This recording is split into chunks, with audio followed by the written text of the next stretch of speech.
Search is everywhere. The question is, are you showing up? This is Search as a Channel.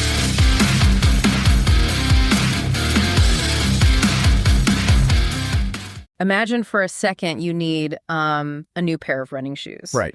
And instead of giving you a list of links to read through, Google asks you to upload a quick video of yourself jogging, just so it can analyze your gait, check your pronation, and then custom build a list of options based on your unique stride. Which is pretty wild to think about. It is. And today we are talking about why the search engine, as you have always known it, just essentially died. And, well, what is actually taking its place? Welcome to the deep dive. Yeah, the whole premise of what a search engine is supposed to do is undergoing a truly massive structural shift. Right. We are moving away from this index of websites into an era where the platform itself operates as an active decision layer. Like it guides, it shapes, and it actually executes your entire online journey. And to explore this fundamental shift, we are unpacking the massive announcements from Google's I/O 2026. We've got the official Google briefings detailing their major search and shopping updates. But we're also balancing that corporate messaging with some incredibly sharp strategic analysis from the SEO FOMO newsletter. Which is essential reading, honestly. Oh, absolutely. For the uninitiated, SEO FOMO is curated by Aleda Solis. It goes out to over 45,000 SEO professionals. It is pretty much the gold standard for understanding the mechanics of what search engines are actually doing to the web. So, okay, let's unpack this. We really have to start our analysis precisely where you, the user, start yours. I mean, the Google search box. The classic blank box. Exactly. And Google is framing this as the biggest upgrade to the search doorway in over 25 years. You know, when tech companies claim something is the biggest upgrade in a generation, my skepticism usually flares up big time. Oh, same. It usually just means like they added a drop shadow to a button or something. Right. But looking at the documentation here, this is an entirely different beast. The box itself is fundamentally changed. It dynamically expands and it accepts multimodal inputs. Yeah, that's the key. You aren't just typing text anymore. You can drop in a PDF, upload an image, drag in a video clip, and even feed it your currently open Chrome tabs. It just absorbs context from whatever medium you throw at it. And perhaps the most crucial change is that the AI actively suggests better ways to formulate your question before you even hit the enter key. Wow. It anticipates your intent based on that whole blend of materials you've provided. As Aleda Solis noted in the newsletter, they didn't just flip search into some AI mode, they completely rebuilt the search doorway. So it's kind of like, it's like going to a restaurant where instead of handing you a laminated menu to pick from, the chef comes out to your table. Okay, I like this. He asks how you're feeling, looks at the friends you're eating with, notes the weather outside, and just starts co-designing the meal with you on the spot. You aren't picking from pre-existing options. The options are being generated because of you. What's fascinating here is the implication for digital behavior. Because for 2 decades, digital marketing and user journeys were entirely about what happens after the query. Right. You search for a thing, then the journey starts. Exactly. You type a word, hit enter, and millions of businesses fight in an auction over the results page. Yeah. But now, the machine is shaping the query itself. It's getting ahead of you. Yes. It is guiding you to ask longer, more nuanced questions, adding context you might not have even thought of. The old model of isolated keyword search behavior is just over. But if the chef is co-designing the meal with me, how does the system actually remember what we are building? Because historically, every single time you hit search, you're essentially starting from a blank slate. You mean that constant back and forth? Yeah, you search, look at 10 blue links, hit back, tweak the words, and search again. It's very disjointed. Right. Well, that disjointed experience is totally replaced by context preservation. Okay. You can now move seamlessly from an initial AI overview straight into a conversational AI mode follow-up. And you do it without losing the thread of the interaction at all. It's an ongoing, guided environment. Meaning, if I start by dropping in a picture of my living room and asking for rug ideas, and then, 3 questions deep into the chat, I randomly ask, hey, what if I have a golden retriever? The engine remembers the photo of the room, remembers the mid-century modern style we just agreed on, and instantly filters the options for pet-friendly durability. Precisely. That is the exact mechanism at play. And this actually brings up a critical takeaway from the SEO FOMO newsletter regarding this continuous conversation. What's that? The analysis highlights something called the framing effect. In any continuous dialogue, whoever sets the initial frame holds a disproportionate amount of power. Oh, because they establish the baseline assumptions for the rest of the chat. Exactly. But wait, if Google is the one suggesting the questions, framing the initial comparisons, and keeping the whole interaction inside their own conversational interface, isn't that terrifying for brands? Oh, it's a nightmare for them. As the newsletter points out, if search used to be a doorway to the web, it sounds like it's now just a doorway to Google. That pushback is the exact existential dread rippling through marketing leadership right now. Yeah. The consumer funnel is getting shorter and messier simultaneously. Right. A brand might enter your journey already filtered through Google's assumptions about its product attributes or, how it compares to competitors. So a company could completely win over a buyer without ever earning a single click to their actual website. Yeah. Simply because Google's AI read their data and presented it perfectly inside the chat. Yes, exactly. Or conversely, they could lose the sale before the customer even knows they exist because the AI filtered them out early on. That's the reality. Yeah. The user is kept in this continuous contextual bubble. Yeah. And to make sure you never actually need to leave that bubble to get things done, Google is deploying virtual agents to do the heavy lifting right inside the search results. Okay, let's talk about these agents. They're powered by Gemini 3.5 Flash, which is now the default model globally. Yeah, the documentation breaks these down into a few categories, starting with information agents. The examples they gave really highlight how these function like tireless interns operating 24/7 in the background. Say you're apartment hunting. A traditionally miserable experience. Truly. But instead of checking a real estate site every morning, you just dump your exact hyper-specific requirements into the search box.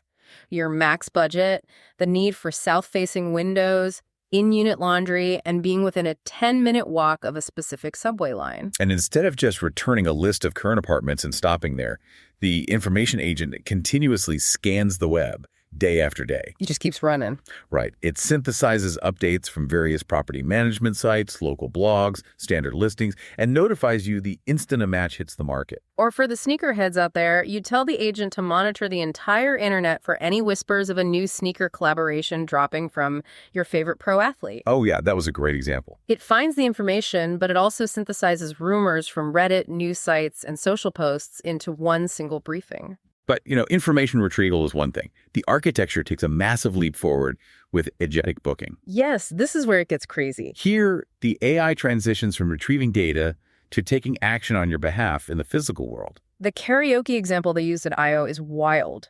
You give the AI specific criteria, like you need a private karaoke room for 6 people this coming Friday night, and it must serve food past midnight.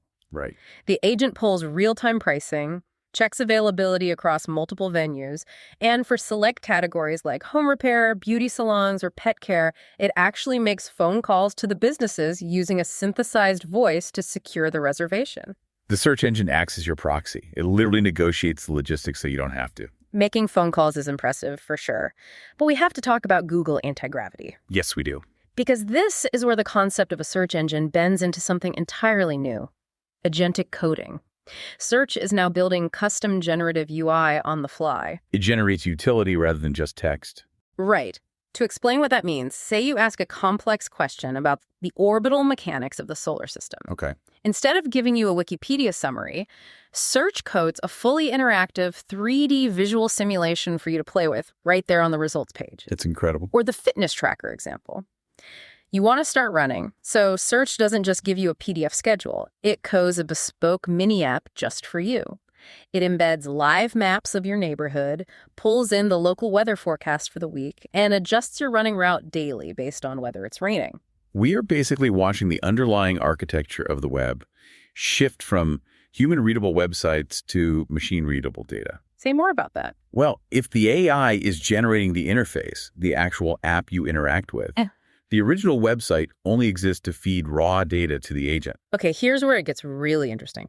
If the agent is doing all the research, coding my custom fitness tracker, and calling the karaoke bar to book my room, how do I actually pay for anything? Right, the money question. If I never see the checkout screen of these individual businesses, does the whole e-commerce pipeline completely break? That logical friction is exactly why Google is rolling out the universal cart. Okay. This is built on top of what they call the shopping graph, which is this actively updated catalog of over 60 billion product listings. 60 billion listings. That is the training data for the agent to know what actually exists in the world. Yes.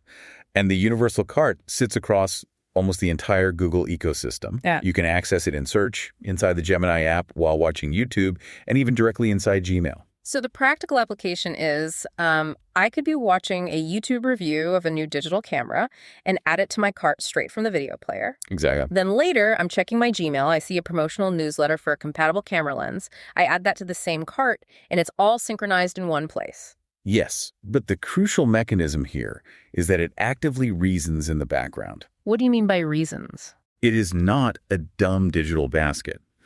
The official announcement highlighted this scenario where a user is building a custom PC, right? Which is a notoriously tricky process with a lot of varying specifications. Oh, yeah, lots of parts. You add a motherboard from one retailer, say Newegg, and a processor from Best Buy. The cart will proactively flag if those two parts have incompatible socket types. And it will actually suggest alternative components that fit together before you ever click buy.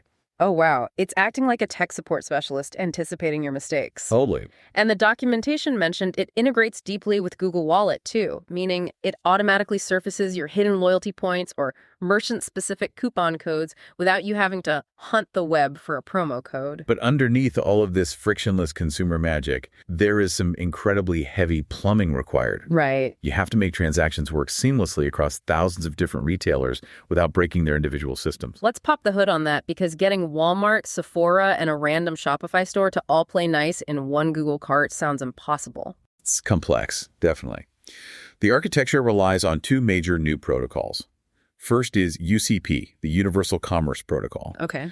This is the bridge that allows you to check out using Google Pay across major brands like Nike, Target, Wayfair, and even Shopify merchants like Fenty or Steve Madden. So no matter which of those stores I'm buying from, I completely bypass their clunky individual checkout processes. Exactly. The brand stays the merchant of record. They still get the sale, but Google controls the friction or the lack thereof in the actual transaction. That's UCP. Now, the second piece of technology is AP2, or the Agent Payments Protocol. AP2. Right. This is strictly designed to scale secure agentic purchases. Because when you have an AI acting on your behalf in the background, making decisions and buying things, you need an ironclad system of trust. For sure. Because if an AI is buying my groceries or securing karaoke rooms, I need a rock-solid guarantee it's not going to glitch and drain my checking account on 400 pairs of limited edition sneakers. Exactly. The mechanism AP2 uses to prevent that involves a tamper-proof digital mandate. How does that work? You set strict guardrails for the agent. You specify the exact brands, the exact product categories, and a hard cap on how much it's allowed to spend. Under the hood, the protocol generates a single-use digital token. So this AP2 technology, it's basically like giving a corporate credit card to a hyper-competent personal assistant. But you've cryptographically hard-coded exactly how much they can spend. That analogy perfectly captures the mechanism, yes. Once they hit that $50 limit at that specific merchant, the token just self-destructs. They literally cannot overcharge you, and they are forced to leave a permanent digital paper trail of receipts. Spot on. The digital mandate creates a verifiable, privacy-preserving link between you, the merchant, and the payment processor. Okay. So if you ever need to return an item, you and the merchant are looking at the exact same indisputable cryptographic record of what the agent actually did. We've talked a lot about how amazing this looks for you as a consumer. Having a cart that does your tech support and an AI intern managing your receipts sounds like utopia. It does. But if you are one of our listeners who might be running a small business or manages a brand or just relies on search traffic to keep your company alive, this should honestly make you sweat. It really should. The CFOMO newsletter frames this as a massive wake-up call, explicitly warning that certain types of businesses are incredibly vulnerable to being wiped out by this new architecture. Okay, who is on the chopping block, according to the analysis? High-consideration B2B brands are basically at the top of the list. Wait, if high-consideration B2B brands are vulnerable, wouldn't that also spell disaster for generic, low-effort e-commerce sites? You know, the ones that just drop ship products and scrape Amazon descriptions? Oh, absolutely. Both ends of the spectrum are uniquely vulnerable, but for entirely different mechanical reasons. Break that down for me. Okay, for the B2B brands, high consideration means a buyer typically does weeks of research, right? Comparing complex software features, that kind of thing. Sure. Historically, B2B brands capture that demand by getting the user to visit their site and read long-form white papers or feature comparisons. The classic lead magnet. Exactly. But in the new model, the AI agent reads all those white papers in a millisecond, synthesizes the pros and cons, and gives the answer directly to the buyer inside the search interface. Wow. The human buyer never visits the B2B website. They lose their chance to capture the lead because the AI stripped away the need to even visit the site. That is brutal. And what about the e-commerce side? Why are they vulnerable? The e-commerce vulnerability comes down to thin product data. Thin data. Yeah. If you sell a couch and your website just has a picture, a price, and the title Blue Couch, the Universal Cart's reasoning engine will simply ignore you. Oh, I see. It will bypass you entirely in favor of a competitor who provided rich, structured data. Things like the fabric type, exact dimensions, weight limits, fire safety ratings. The machine just cannot reason with thin data. That makes total sense. And finally, the analysis warns that agencies still selling traditional SEO, optimizing purely for keywords and 10 blue links, they're optimizing for a version of the internet that is evaporating. Because the old model rewarded brands that captured demand after it was expressed. A user types a keyword, you catch them with a good link. Right. But the new model rewards brands that are legible to the AI systems that are shaping the demand in real time. This is driving a massive shift in leadership priorities, from SEO to GEO. Generative engine optimization. Exactly. You aren't optimizing for a single keyword string anymore. You have to optimize your digital presence for scenarios, for product attributes, and for how an AI compares you against your competitors. So what does this all mean for the listener who might be running a business? The newsletter asks a really tough, fundamental executive question.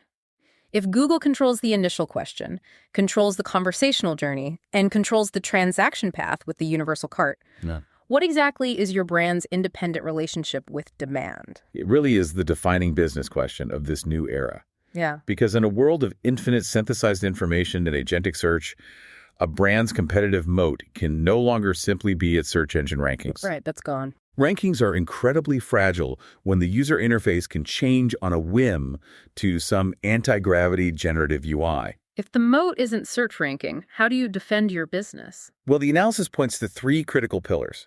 First is pure brand strength. People have to explicitly desire you, asking the agent for your specific company, rather than just asking for a generic solution. Okay, brand strength. What's number two? Second is pristine data quality. In the industry, we call this entity clarity. Meaning the Blue Couch example, providing such comprehensive, perfectly formatted data about the fabric and dimensions that the machine has absolute clarity on what you actually sell. Right. Complete attribute coverage. So the AI knows exactly who your product is for and why it is superior. Got it. And the third pillar? Direct audience access.